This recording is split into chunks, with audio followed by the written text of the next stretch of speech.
If you haven't yet, please go listen to and check out the music and sound design for Ignoble Descent. Links in the description. I'm going to be talking about them, so you might as well get caught up. Yeah, it'll be worth it. Enjoy. Please enjoy the video. Why be so cruel as to take her? Would my death not assuage your lust for penance? Why should the world have to lose all its light? Hello, thank you for clicking on this video. If you listened to the warning at the start, thank you for listening to my concept musical as well. That's very cool. My name is Samuel. I'm a composer, sound designer, and producer, and the creator of the Ignoble Descent concept musical, which is a collection of songs and audio worlds that could theoretically one day be turned into a musical.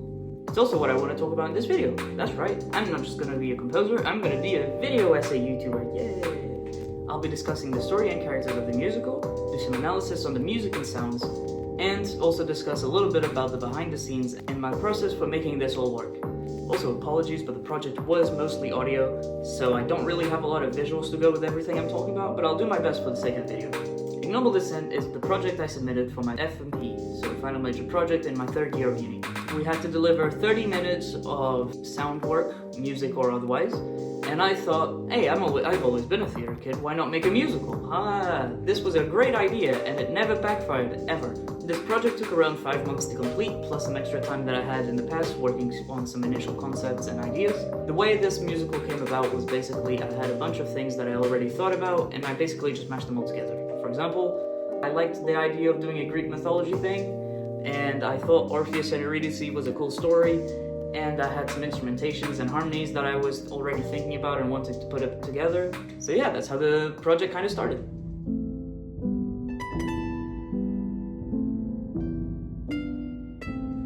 Here's a summary of the story I came up with.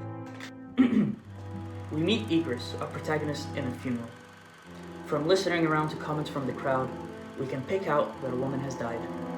Igris' wife, whose death has left him inconsolable. After he sings about his misery, he meets a stranger who tells him promising news.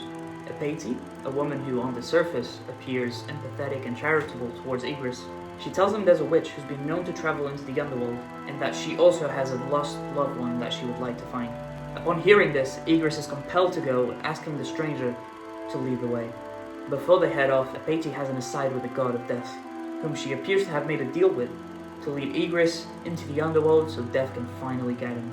When they find and talk to the witch, she reveals that Igris used to be one of the deadliest, cruelest mercenaries in the land. Igris assures Epate that he left that life behind when he met his wife, choosing to start fresh and atone for his sins once they got married. Eventually, the witch tells them the way to get into the underworld, but warns that leaving it alive is almost unthinkable, and taking a damned soul with you, impossible. Our two protagonists leave to meet up with Charon, the boatman of the underworld, who will lead them down the river Acheron into Elysium, the first layer of the land of the dead. Here, you would guess that you were still on the surface. Greenery and trees cover the scene, and you can even hear birds singing, paradise for the souls of the brave and glorious.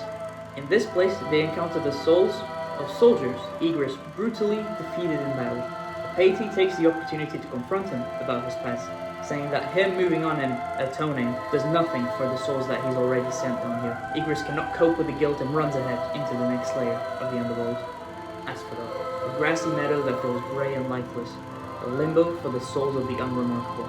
Considering this was the most likely place the loved ones would be, our protagonists split up in search. Igris unfortunately finds no sign of his dead wife, but does find Epate talking to a lost soul.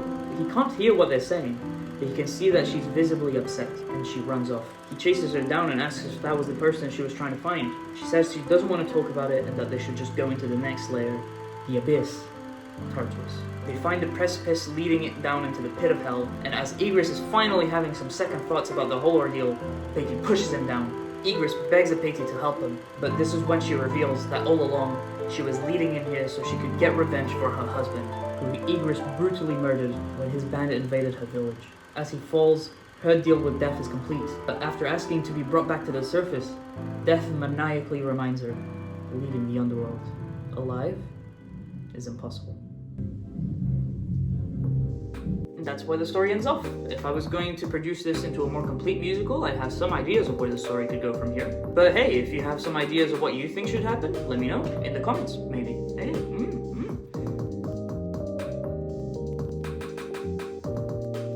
The way I wrote the music for this thing was that I took a lot of initial ideas and motifs that I had come up with and just built up from there. So I picked up the instrumentation that I thought would work well with the mood I'm trying to go for. Then I used those motifs to create melodies or harmonies or like chord sequences.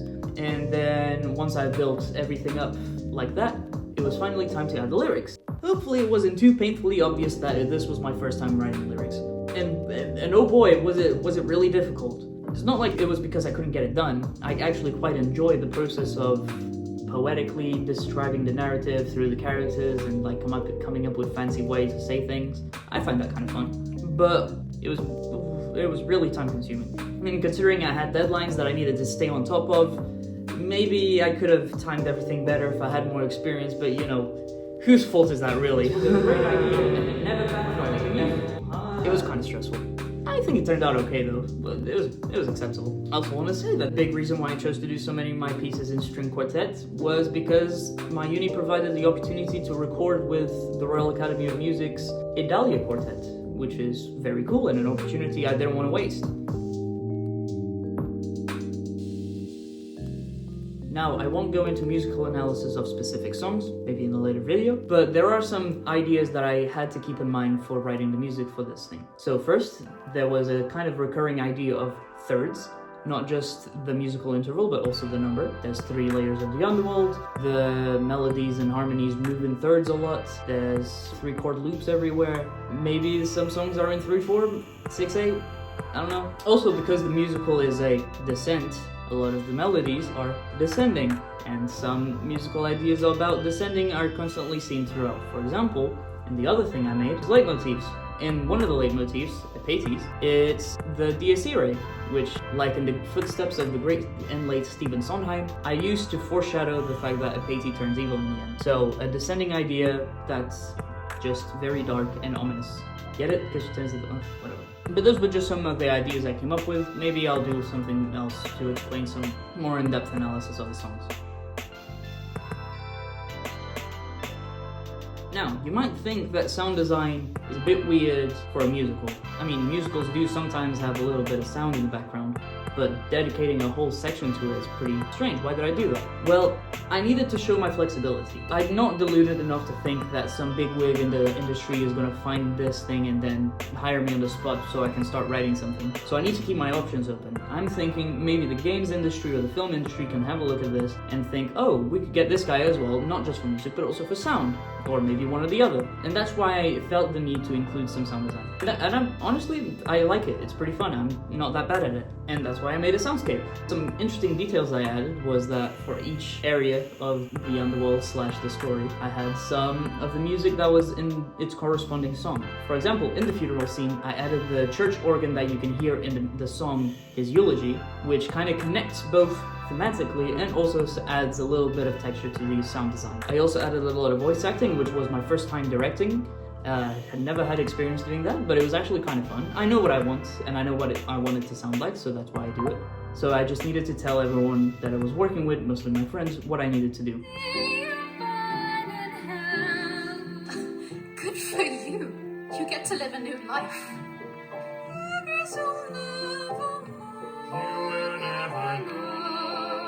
Even after you rip them from their loved ones.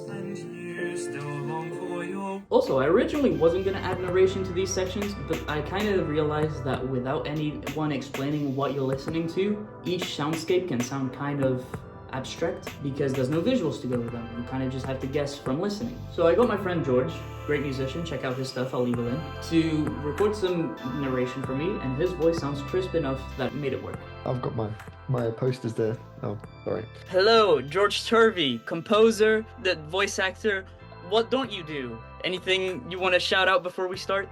What's that? Okay, yeah, don't do that. Yeah, I've got my own YouTube in the link. Well, should be in the link. And other music things that are, yeah, that's it. Just go and check it out.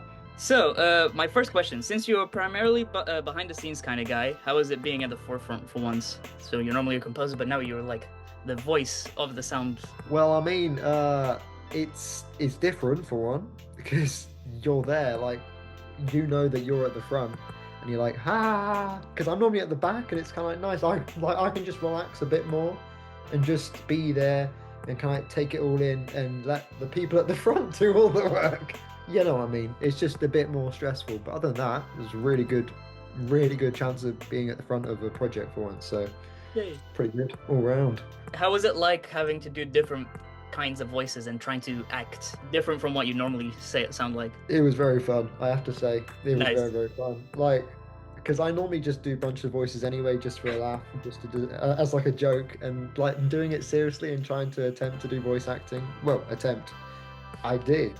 Yes, successfully. Voice acting successfully. It was great. I loved it. How difficult was this? Would you do it again? Can people maybe hit you up for this kind of job in the future? Yes, definitely.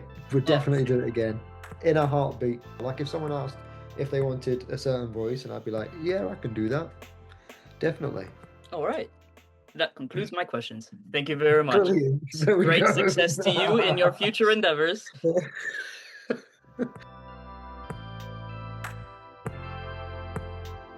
Oh boy, it's getting really dark. I hope I get this done before it turns completely pitch black. Over the course of this project, I got to work with some truly talented people. My group of singers, everyone who helped me with the studio work, and also my voice acting group, and the musicians I had the privilege to record playing their instruments. Collaborating is probably the best part of what I do in music, and the whole experience was really enriching and fun. Also, probably the best part of my course at uni was how I got access and learned how to use this professional standard studio that just like made everything sound really great. It was a lot of work to get everything working, but it was just full studio days, which showed that I can actually work in that professional environment. However, it wasn't all flowers and rainbows. As it was my own personal project and everyone else had their own thing to do, I kinda had to do everything myself, from the admin, planning, scheduling, directing even. I had to do a bunch of stuff that I normally wouldn't be doing if it was a big team of people doing a full-scale project. But hey, again, this is just showing my flexibility and showing that I can do all these different things. It was particularly hard having to schedule everyone in at the same time if I wanted to do a workshop or a recording session, because people have different schedules. If you're already doing the composing, directing, sound designing, and all the other creative jobs, it kind of can get a bit too much. And all this stuff, while obviously being quite exhausting, it also meant that I just didn't have time to include everything I wanted. I ended up having to cut a lot of stuff that I think would have turned out great. I ended up cutting a song right after Igris gets pushed off, a song where he sings in Tartarus. I had to cut lyrics to some of the songs that you hear without them. Then most of those lyrics were already written, I just didn't have time to record them. And I think I had to cut some of the sound design sections as well. So basically, because of not enough time, or rather not enough careful planning, there wasn't enough time to put everything together that I wanted to put together. I guess the lesson here is either don't bite off more than you can chew, or lock the in next time. While it took a whole lot of work, this was probably my favorite project that I've ever worked on. I got to work with such amazing people, and I got to produce something that I never had the ability to produce to that standard. Maybe I'll do something with Ignoble Descent in the future, or maybe this will just be a stepping stone for me in my career. But either way, I'll always remember this project fondly, and I'm really happy how it turned out. I also got a pretty good grade for it, so I can't complain. Thank you! Thank you for watching. If you made it this far into the video, thank you very much. Go listen to some other stuff. I have at least 2 videos coming out in the future that are going to be about very different topics. If you think I'm just a musical guy, I'm going everywhere.